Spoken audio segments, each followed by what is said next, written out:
Assalamualaikum warahmatullahi wabarakatuh. Perkenalkan, nama saya Mulyana Syamimi dengan NIM 2316030143. Pada sesi video kali ini, saya akan melakukan uji MANOVA terhadap data Excel yang telah diberikan. Langkah pertama yang akan kita lakukan adalah kita copy terlebih dahulu semua data Excel ini dengan cara Ctrl+C.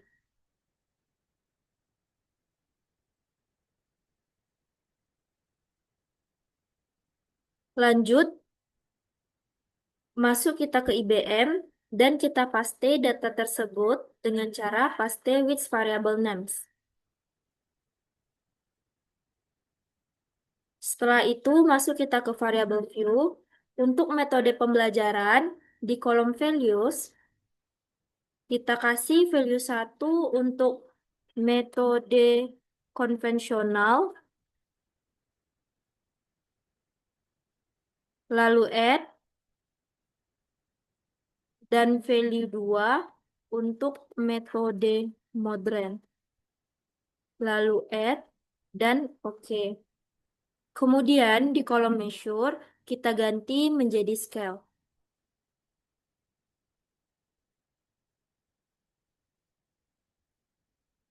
Kembali ke data view. Nah, teman-teman, kali ini kita akan melakukan uji MANOVA. Uji MANOVA merupakan pengembangan dari uji ANOVA yang digunakan ketika kita ingin menguji perbedaan dua atau lebih variabel dependen secara simultan atau bersamaan terhadap satu atau lebih variabel independen. Pada data ini, untuk sekolah A, B, dan C merupakan variabel dependen, yaitu variabel yang dipengaruhi, sedangkan untuk metode pembelajaran ini merupakan variabel independen, yaitu variabel yang mempengaruhi. Jadi, tujuan analisis MANOVA ini adalah untuk mengetahui apakah terdapat perbedaan rata-rata hasil belajar antara siswa yang menggunakan metode pembelajaran konvensional dan modern di masing-masing sekolah, baik sekolah A, B, maupun C. Jadi nanti kita lihat ada atau tidaknya perbedaannya. Untuk uji MANOVA, langkah pertama adalah klik Analyze, kemudian General Linear Model, lalu klik Multivariate. Kemudian, untuk sekolah A, B, dan C, kita pindahkan dia ke dependent variables, sedangkan untuk metode pembelajaran kita pindahkan dia ke fixed factors. Lanjut, di options, kita centang descriptive statistic, estimates of effect size, dan homogeneity test. Lalu continue. Kemudian, di kontras, untuk metode pembelajaran, kontrasnya ini kita ganti dia menjadi simple, dan di reference kategori ini kita ganti dia menjadi first. Lalu change. Dan oke. Lanjut di bagian plots. Untuk metode pembelajaran, kita pindahkan dia ke horizontal axis. Lalu add dan continue. Lalu oke.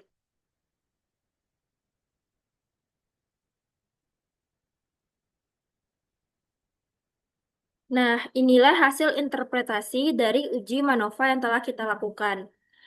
Pada kolom between subject factors, ini menunjukkan bahwa metode pembelajaran kita kasih tadi kode 1 untuk metode konvensional, sedangkan kode 2 untuk metode modern.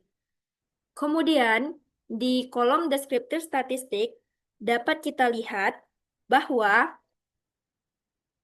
metode pembelajaran di sekolah A dengan cara metode konvensional, nilai rata-ratanya itu sebesar 42,1250.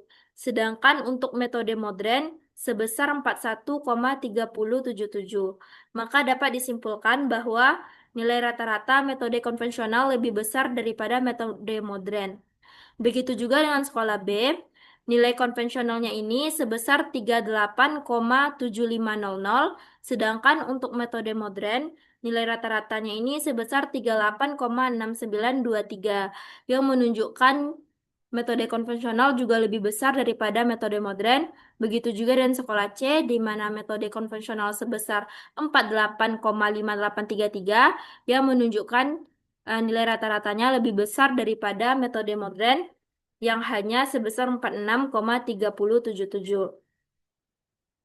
Jadi, dapat kita simpulkan bahwa untuk metode pembelajaran di sekolah A, B, maupun C, untuk metode konvensional itu lebih unggul daripada metode modern.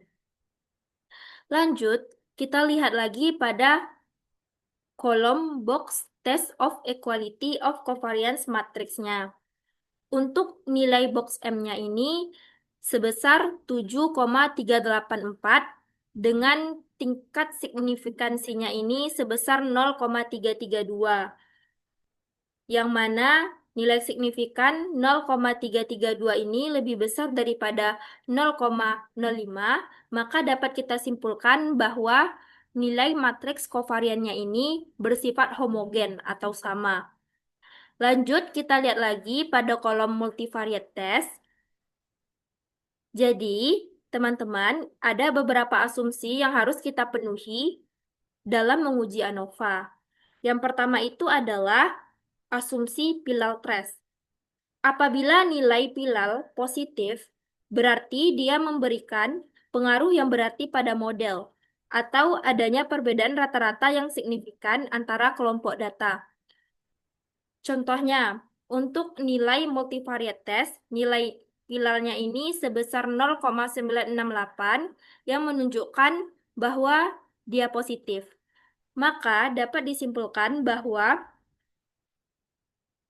metode pembelajaran memberikan pengaruh yang berarti pada sekolah A, B, maupun C, atau adanya perbedaan rata-rata yang signifikan antara sekolah A, B, maupun C. Kemudian, asumsi yang kedua adalah Wills lambda. Nilai lambda harus berkisar dari 0 sampai 1. Apabila nilai lambda mendekati 0, maka dia memberikan pengaruh yang berarti pada model. Dan sebaliknya, apabila nilai lambda mendekati 1, maka dia tidak memberikan pengaruh yang berarti pada model. Untuk uh, multivariate test ini, nilai lambdanya sebesar 0,032 yang menunjukkan bahwa nilainya mendekati 1, maka dapat kita simpulkan bahwa dia tidak memberikan pengaruh yang berarti pada sekolah A, B, maupun C. Kemudian, asumsi yang ketiga adalah hoteling trace. Nilai hoteling harus lebih besar daripada nilai Pilal. Apabila nilai hoteling lebih besar daripada nilai Pilal, berarti terjadi perbedaan yang sangat besar antara nilai Pilal dan hoteling. Apabila nilai Pilal lebih besar daripada nilai Apabila nilai hoteling lebih besar daripada nilai Pilal, maka dapat disimpulkan bahwa terdapat hubungan yang signifikan atau memberikan pengaruh yang berarti pada model. Begitu juga sebaliknya, apabila nilai hoteling mendekati nilai Pilal, maka dia tidak memberikan pengaruh yang berarti pada model. Untuk nilai hoteling ini, nilainya lebih besar daripada nilai Pilal, di mana nilai hoteling sebesar 30,164, sedangkan nilai Pilal sebesar 0,968, yang menunjukkan nilai hoteling lebih besar daripada nilai Pilal. Maka dapat kita simpulkan bahwa terdapat hubungan yang signifikan atau metode pembelajaran memberikan pengaruh yang berarti pada sekolah A, B, maupun C. Kemudian, asumsi yang keempat adalah Royce-Largus-Rod. Nilai Royce harus bersifat positif dan selalu lebih kecil dari hoteling, yang berarti menunjukkan dia memberikan pengaruh yang berarti pada model. Sedangkan apabila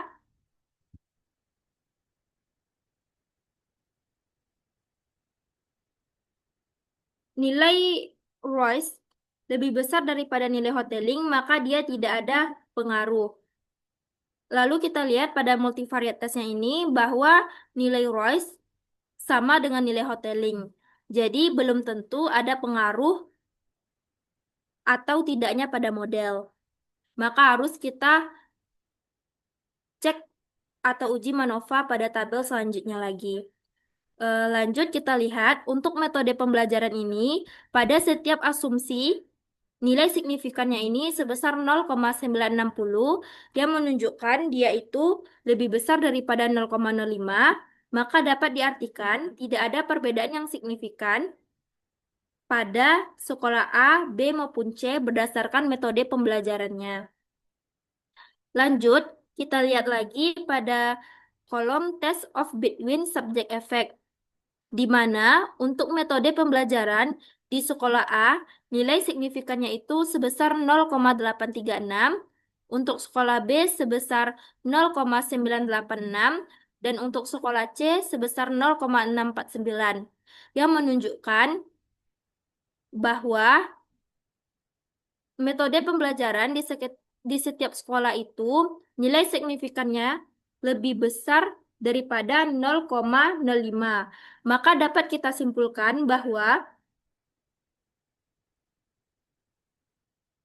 metode pembelajaran di sekolah A tidak ada perbedaan dengan metode pembelajaran di sekolah B maupun C. Begitu juga seterusnya. Lanjut, untuk test of between subject effect ini nantinya hasil outputnya itu nilai signifikannya bakalan sama dengan kolom univariate test ratio-nya. Di mana untuk sekolah A sebesar 0,836, sekolah B sebesar 0,986, dan sekolah C sebesar 0,649. Baik, sampai di sinilah video yang dapat saya sampaikan. Semoga bermanfaat bagi kita semua. Saya akhiri dengan wassalamualaikum warahmatullahi wabarakatuh.